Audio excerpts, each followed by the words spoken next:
Jangan di-skip dulu, siapa tahu video ini yang lagi kalian cari. Jangan iri, fokus! Ini cara mengubah nasibmu. Pernah nggak sih kamu merasa hidup orang lain lebih cepat berhasil? Temanmu sudah punya mobil, sudah menikah, sudah punya bisnis.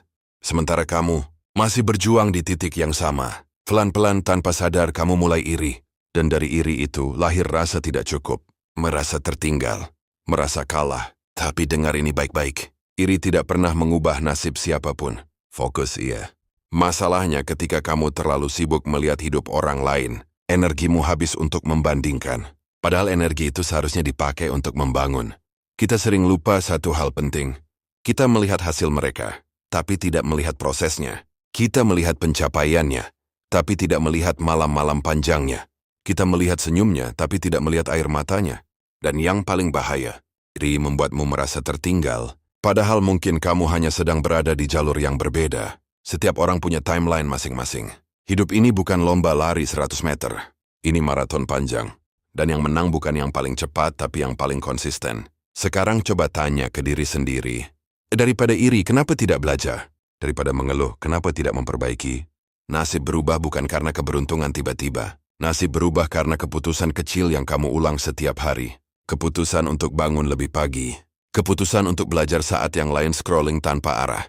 Keputusan untuk menabung walau sedikit. Keputusan untuk tetap sabar saat hasil belum terlihat.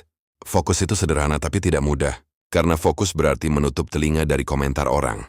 Fokus berarti berhenti membandingkan. Fokus berarti berdamai dengan proses.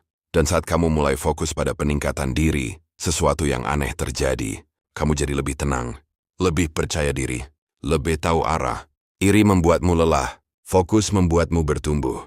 Ingat ini, orang yang benar-benar sedang membangun hidupnya tidak punya waktu untuk iri. Dia terlalu sibuk memperbaiki diri. Kalau hari ini kamu merasa tertinggal, jangan panik. Mungkin Tuhan sedang melatih mentalmu dulu, sebelum memberimu hasil besar. Karena hasil besar butuh kapasitas besar. Dan kapasitas itu dibangun lewat proses panjang yang seringkali tidak terlihat. Mulai hari ini, ubah satu hal. Setiap kali rasa iri muncul, jadikan itu bahan bakar. Bukan untuk membenci, tapi untuk bergerak. Katakan pada diri sendiri, kalau dia bisa, aku juga bisa. Tapi dengan caraku sendiri, fokus 1% lebih baik setiap hari. Dalam setahun hidupmu akan jauh berbeda. Nasib bukan soal siapa yang paling beruntung. Nasib adalah soal siapa yang paling konsisten menjaga fokusnya. Jadi berhenti iri, mulai bangun diri. Kalau kamu siap mengubah hidupmu, tulis di komentar. Fokus. Dan ingat, kamu tidak tertinggal. Kamu sih hanya sedang diproses. Kalau kamu suka video ini, klik like dan subscribe, agar tak ketinggalan video lainnya. Terima kasih.